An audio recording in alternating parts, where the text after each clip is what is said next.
Okay, so now that we have Kangaroo installed, I'm just going to demonstrate a few things in terms of how we're going to set up this Kangaroo file to produce a catenary surface.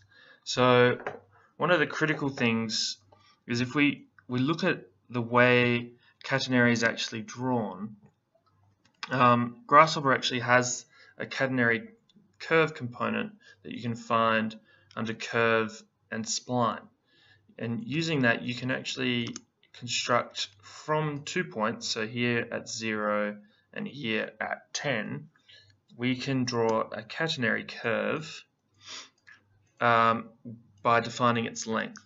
So in the tutorial we did discuss how would a curve look if we added how would a cable look if we added or removed length to that cable. This particular component will produce that just in a 2D sense. So for example, if we were to not change the direction of gravity but change the position of the points, if we set that to 10 as well, this component will calculate that for you, and it's fairly accurate unless you've got a very stiff cable that you're using. It should end up looking like this particular one with this specific dimension and these coordinates. So one of the important things about doing catenary calculations, and you'll note that I've exploded this curve, is that even though the curve may look like it's a spline, it's actually a polyline made up of smaller line segments. And an important thing to note is, as we add length or subtract length from that curve, the points aren't actually moving horizontally at all. So they're not separating or squeezing in, as you may find, like if you were to put beads on this particular wire, they would end up falling into the center.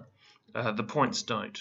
So I've flattened those points onto the XY world plane, just to note as we increase and decrease the length, those points are not moving at all. So when we set up our Kangaroo script, we just want to emulate that. The script doesn't necessarily need to emulate that, but just so that we're maintaining almost like the fundamentals of calculating a catenary curve, we're going to limit our points in space so that they do not move in the XY direction. So that's just a little pre-footnote to the Kangaroo exercise. So I've prepared earlier a simple Kangaroo script, and we're just going to step through it.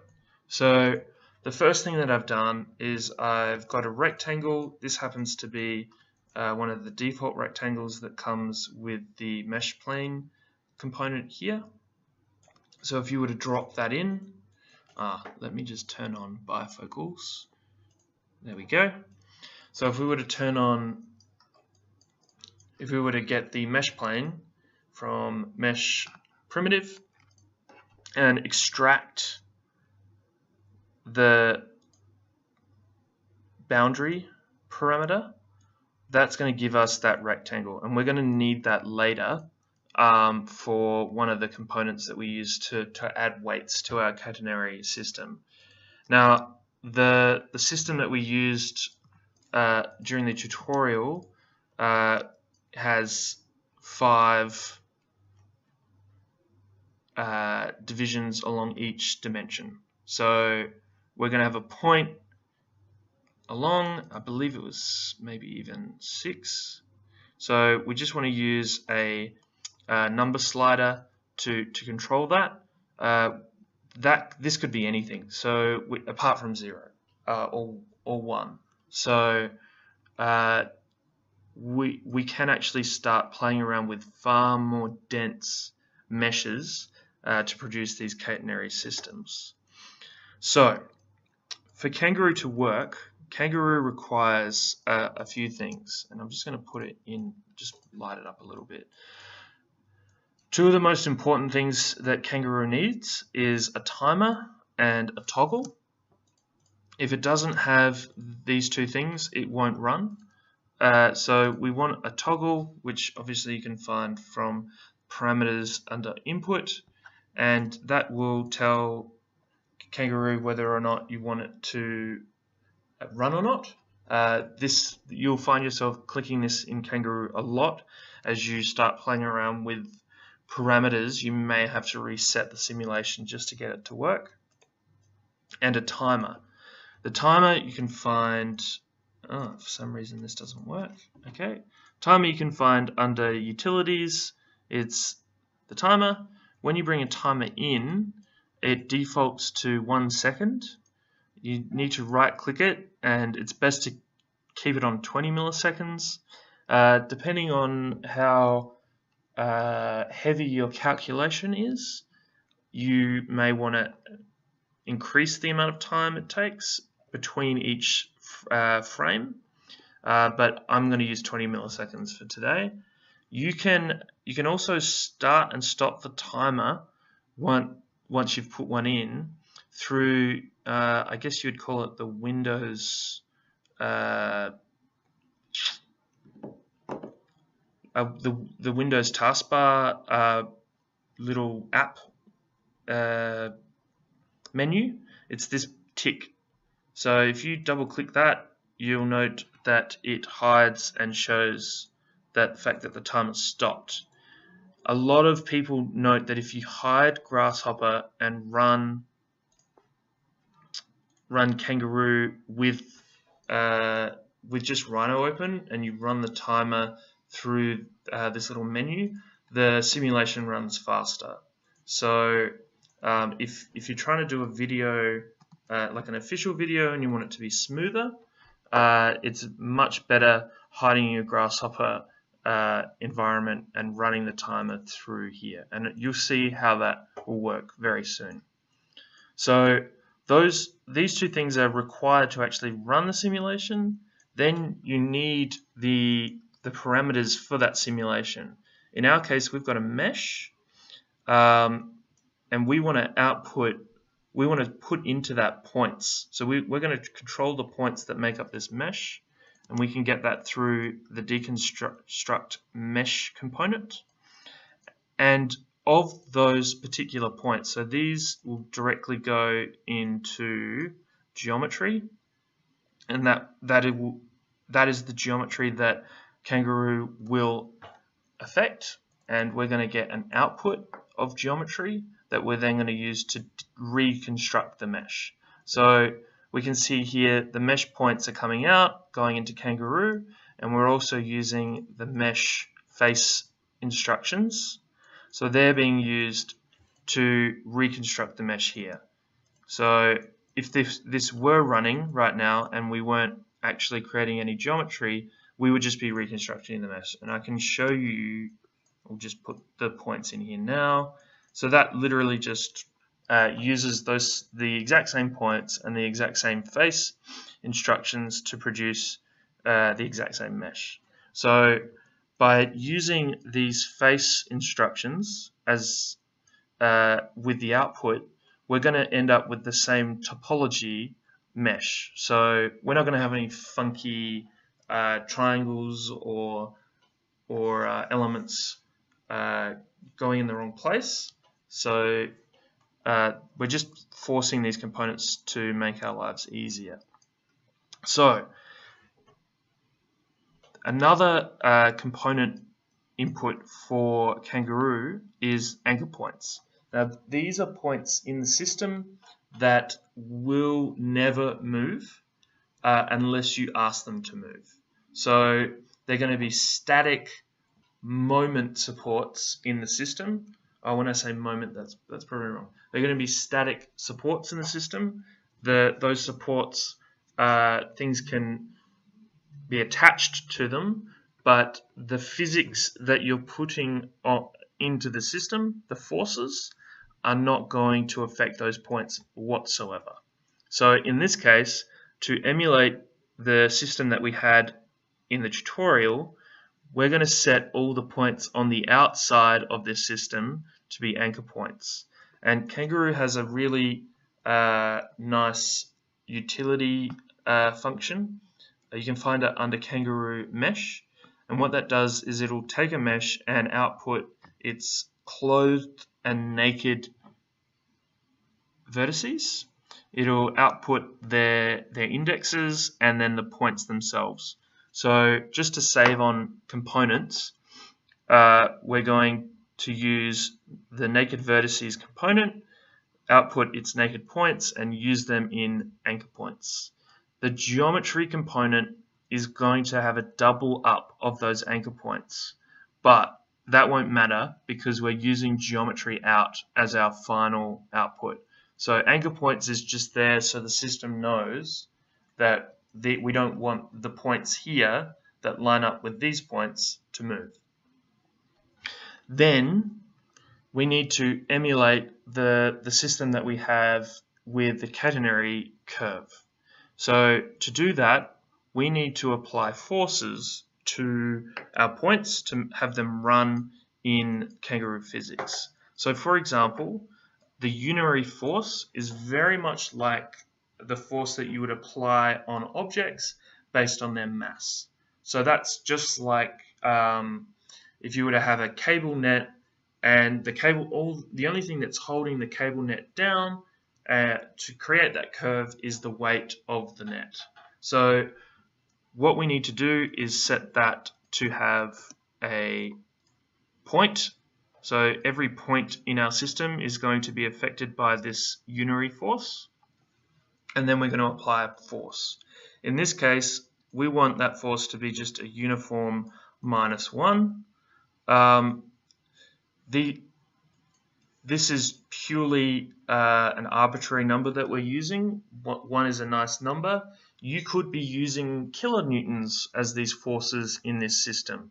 As long as you're maintaining the same scale/unit in that system, then just maintain that. So a lot of people will say, will use gravity as 10 in a system, or they might use 1, or they might use 9.8. It really depends. So in this case, we're going to use gravity as just -1. And we're going to use that direction. Let's just demonstrate how this works now. So if I've got all my points here in their mesh, I'm going to hide the output mesh, and we're just going to look at what the points do when they just have that unary force.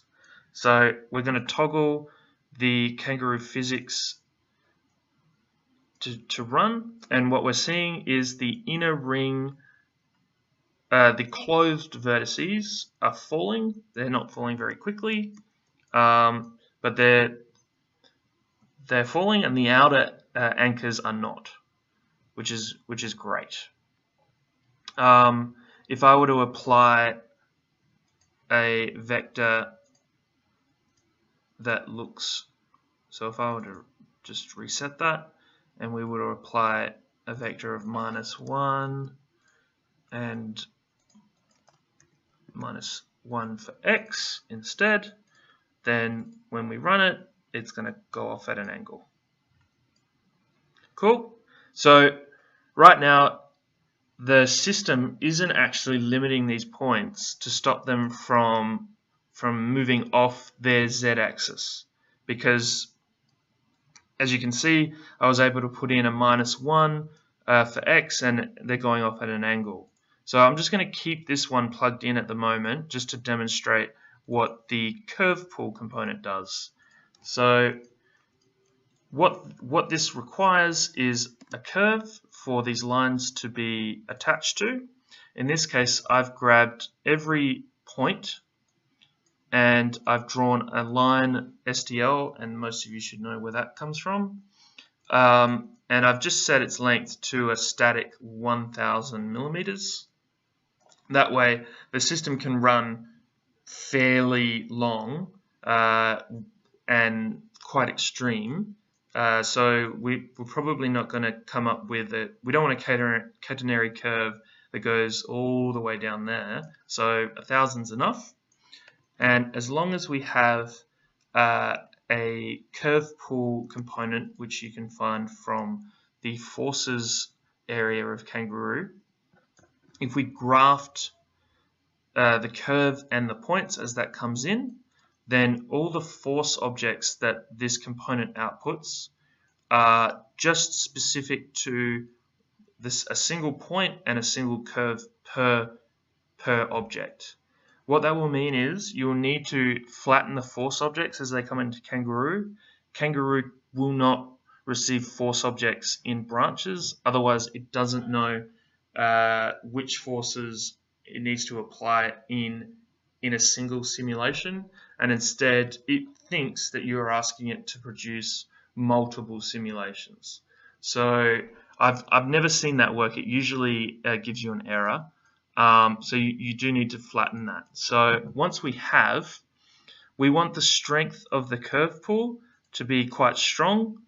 I found 100's okay. If you set it to even higher, that's all it's really doing is it's saying, okay, any force that you're applying to these points needs to exceed this strength of, in this case, let's say 1,000 kilonewtons, which is a lot, for it to even consider being pulled away from this line. So now when we run the system, we can see that the x component of that unary force is no longer pulling the lines away from, the points away from their line. So if I were to decrease the strength and make it 0.5, we can see now that it's being pulled away. And then if I were to set that back to 1,000, it's going to jump back as a very rigid object. Cool. So we don't need this construct vector anymore. So we'll just delete that and we'll just use the single Z unit and we'll reset.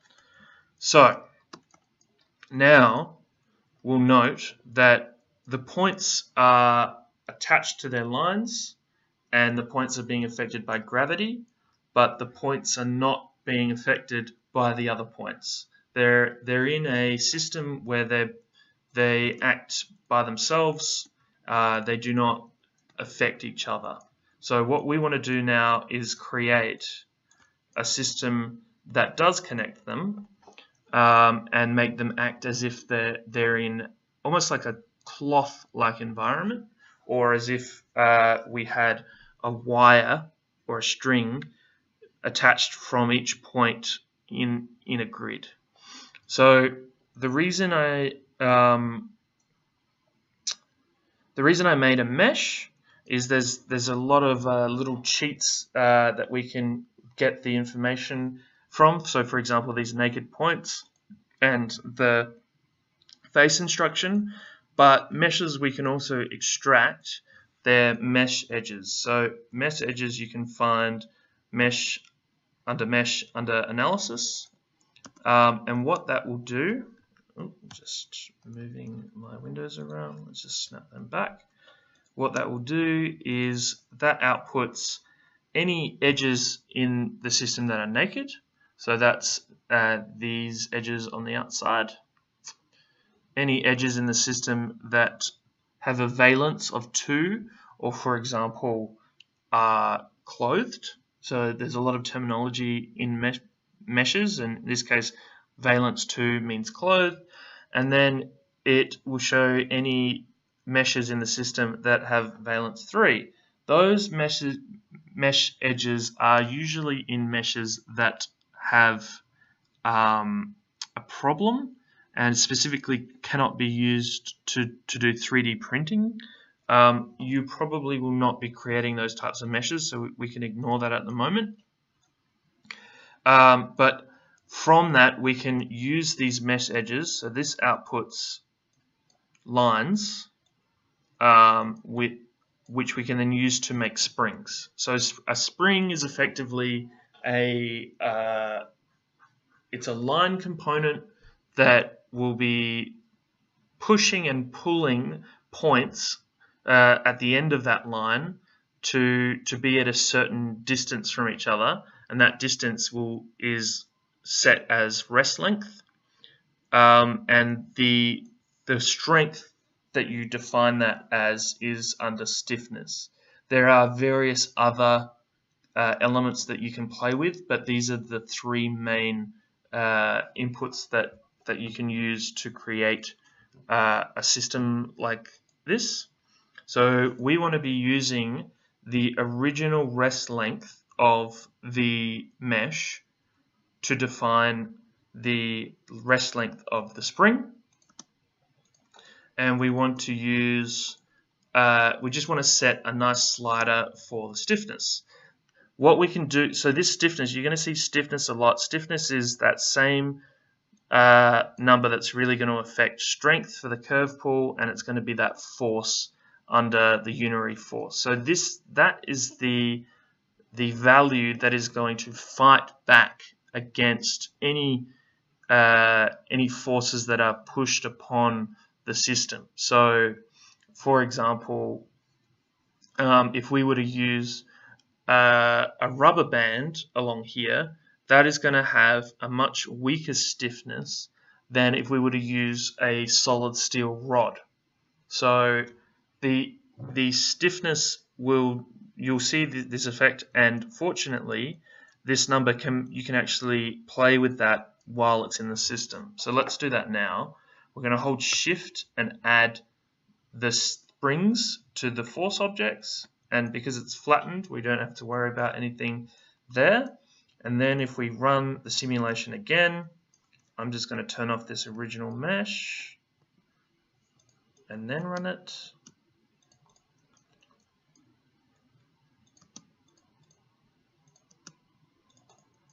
Where is it? There. Okay, let's run it again.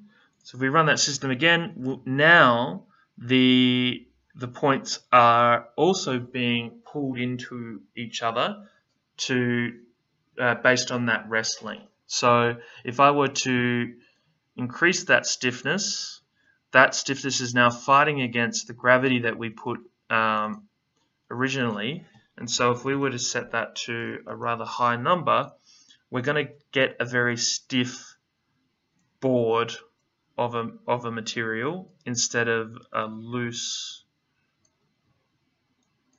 element.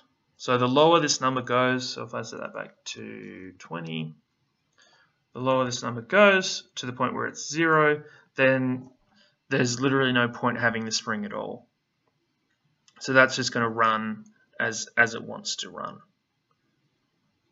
And then we set that back to a number, and that's actually going to limit the effect of gravity on that material. Cool? So we can now play with gravity. We can play with the strength at which the lines are attached. The points are attached to their z-axis, and we can play with the strength of the springs. We could even start playing around with the length, but that's sort of kind of breaking this system's outcome. So the final thing we want to do is start adding extra weights to our system.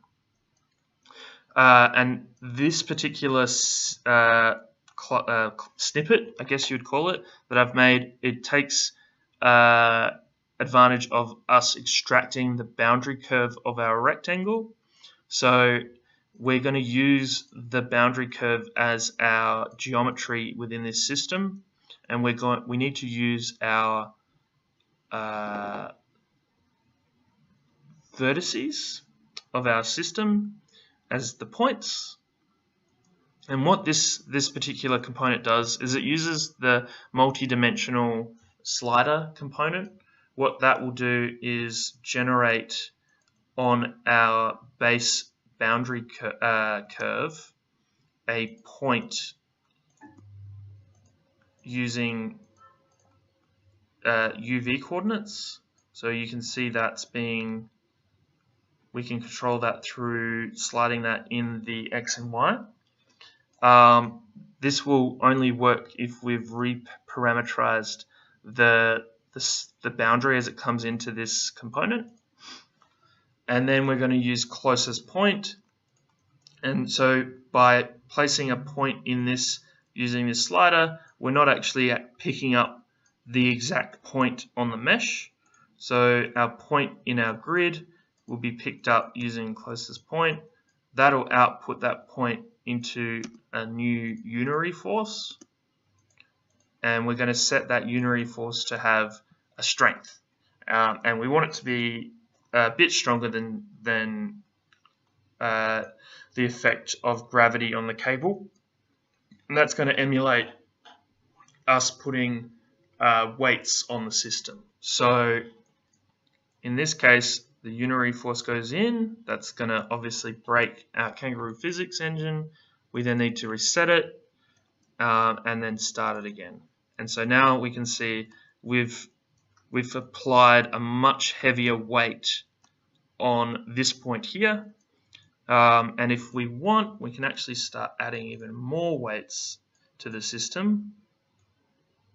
So let's put one here, and we need to restart it, and that will create a catenary system between these points. Now, you probably note that this isn't very curvy, and that's because we've actually made this only with very fragmented points or divisions. So we can actually start increasing this to get a much more reasonable curve that represents the way the forces want to travel. So before we do that, we can also play with the weight of the extra point loads. And if you create a system based where if you have multiple points going into the system, if you put multiple sliders into your unary force, then you can specifically control the weight of a particular point on that system. Okay, so if I were to increase this to 50 and then rerun the simulation, and I'll just hide this, we're going to start seeing a far more curvaceous result. Now you'll note that this is actually going to have more flexibility than our previous system because each element is going to have its own stiffness. So we probably have to pump the stiffness up a bit to get it to work.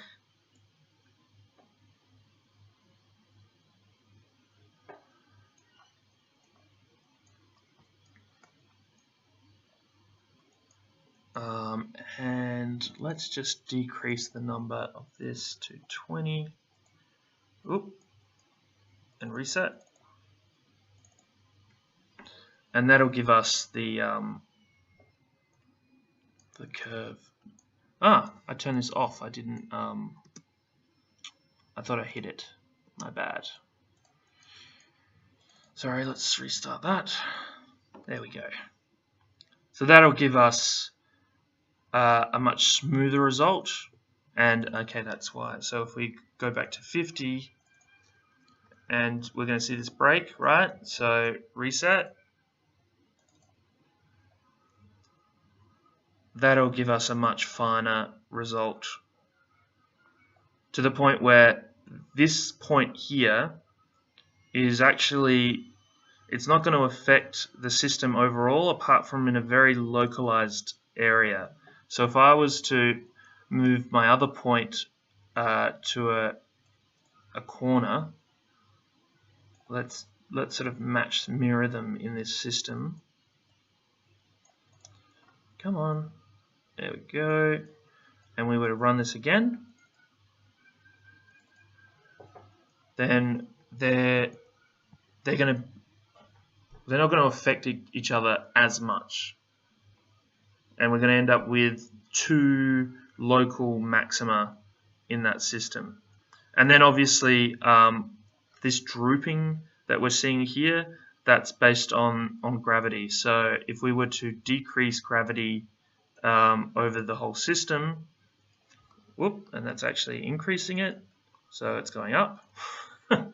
So we'll go to -1.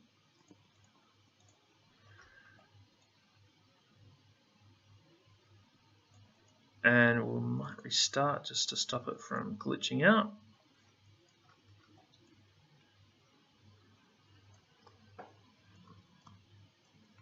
That'll decrease that effect of gravity on or in this case the magnitude of gravity through that system. So that's giving us a much nicer catenary curvature. Mind you, it's not like, considering the weight that we've put on these point loads, it's a much more extreme weight than gravity itself. So just have a play around with that, and then we'll see how that actually affects the real world.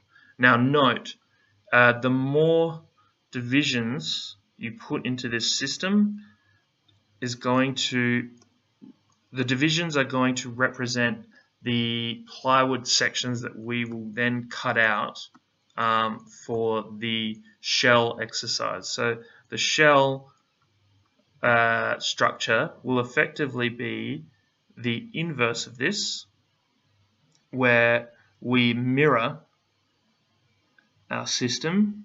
There we go. So whatever gravity that we apply will then turn into a inverted force of structure in a system. And you'll note that this is very much like the Fry Otto models that were produced. So feel free to play around with this in terms of numbers in these variables. Note down what you recorded, what you used, because that'll help us work out what's going on in that final exercise.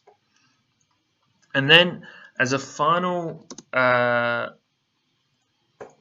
little part of this tutorial, those of you who measured, and hopefully all of you did, the system that on Friday, you should end up with an array of numbers along X and Y, and all you really need is those dimensions for the Z that you measured.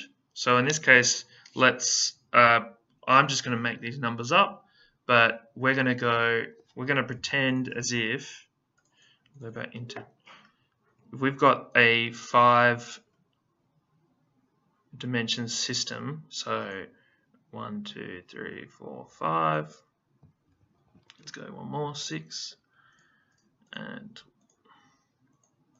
2, 3, 4, 5.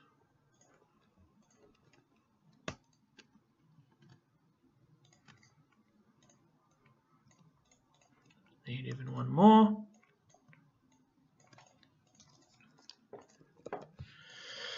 And the other way.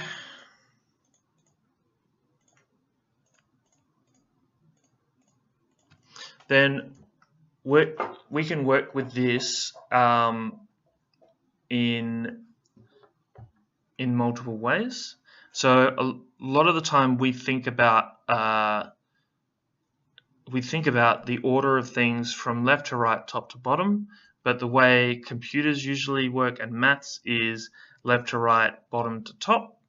So we'll work based on the computer system at the moment. So we're going to go left to right, bottom to top. And in this case, our first number that we're going to write into this panel is relating to this intersection, then this intersection, then this intersection, then this, and etc., etc. So I'm going to just make up some numbers. In this case, I'm even going to just use random. And the amount of numbers that you will need is, I'm just going to cheat,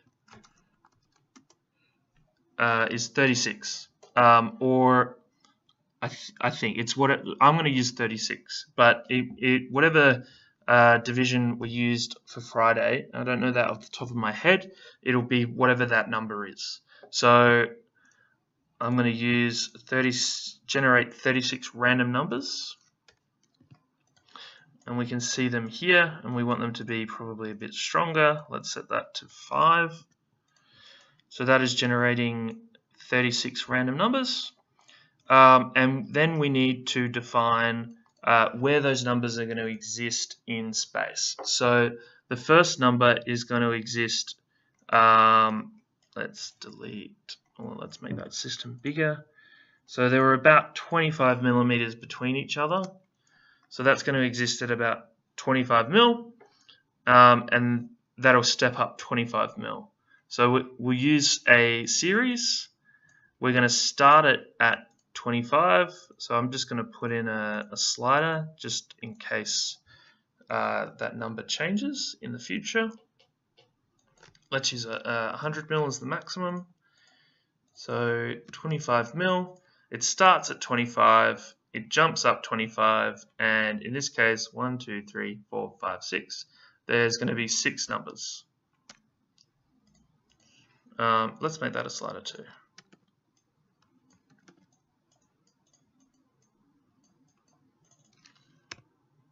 Cool. So that should give us the numbers of the coordinates in x, and it also should give us the number of the coordinates in y. So if we were to go to grab a construct point and we plug that into both, we're going to end up with a diagonal diagonal line. And to fix that so that it's a grid, we just need to set the x value to be grafted, and that will then give us the grid. And then, so because the x is grafted, we're getting the first branch with, sorry, we don't want x as that, we want y grafted. That'll give us y as a fixed point in the first branch, and a fixed point in the second branch, and a fixed point in the third branch. And that then gives us that left to right, top to bottom to top system. So as long as the numbers that we're putting in are in order, and if you were to put your numbers in order in the panel, then we just need to reconstruct these numbers to follow this system. So we can consider this list as flat and this list as non-flat. So we can use the unflatten tree component, which you can find under sets tree. If you give it a set of data and a set of data that you want it to emulate its structure, then it will restructure that using that branch system. If you were to change the number of points to be different, then this won't work. So it needs an exact number of elements within the system to be exactly the same, or otherwise it won't work. So we'll set that back to 36. Boom, boom. So we've now got an unflattened tree. Then we just need to deconstruct our points, reconstruct the points, but with a z value, and that will then give us our 3D grid. And then we can construct polyline curves between them. And to get this to go the opposite direction, I'll also hide the rhino geometry. To get this to go in the opposite direction, we can set that to go as a flip matrix, and that we then draw another polyline along the other direction. Now the last thing we would need to do is then bring these points back to the edge. And the way we are going to do that is we're going to set the series to run 2 units longer than the number that we specify. We then set the start and end points, the start point to be 0. And now we just have this issue with the construct point and the unflattened tree. So unflattened tree may have worked for us before, but it won't work for us now. So what we need to do is take our list of numbers and divide them up using sublist. Sublist will take this particular variable here and produce, oh no, we don't want sublist, my bad. We want partition list. So that will partition that into 6 elements, or whatever number you've put in. And what we then want to do is we want to add a 0 to the start and end of each of these to give us the 0 height at the ends. We also need to generate that in the other direction. So right now we're only using these points. We're actually getting these points through here, and we want to add a 0 here and there, there and there. But then we've actually got 2 extra branches that should just be all zeros. So the way that we're going to do that, and this is going to get a little bit tricky, is we're going to use shortest list with the number 0. And what that will do is it will generate, so this 0 doesn't have the same branch structure as our partitioned list, but by using shortest list on it, it will create a 0 per list. We don't really care about the shortest list coming out of B, but at least 0 has that list structure. So then when we merge our 0 into the start and end of our partitioned list, the merge actually accepts it and sticks it in the right place, in the right branch. Then we just need to get a 0 to exist in the other direction, and we can use flip matrix to do that. So if we flip that matrix, we should then end up with a series of zeros, which will be here and here, and our numbers again. And really all we have to do is remerge that with our zeros in their same system, I believe. Or maybe I think we might have to actually do this shortest list system again. That'll give us another A, which will then go into that merge. And now we now end up with a list of zeros, a list of the actual numbers, and then at the end another list of zeros. And we want to reflip that back so that it's in the same configuration as the list that we entered. And we're then going to use that. I don't believe we even need to use unflattened tree now. We just plug that into the Z value, and if I increase the strength of our random number generator, let's go 100, we're going to see that our coordinates are now coming into our system, and they're then getting snapped to that edge. And that then gives us a nice wire model of our wire system. Cool.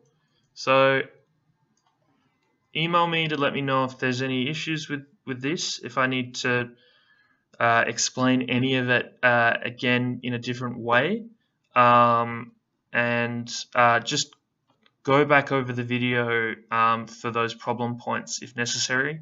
It's much easier to pause me and repeat me with a video than in real life. And have fun. I will email you guys soon about the next exercise.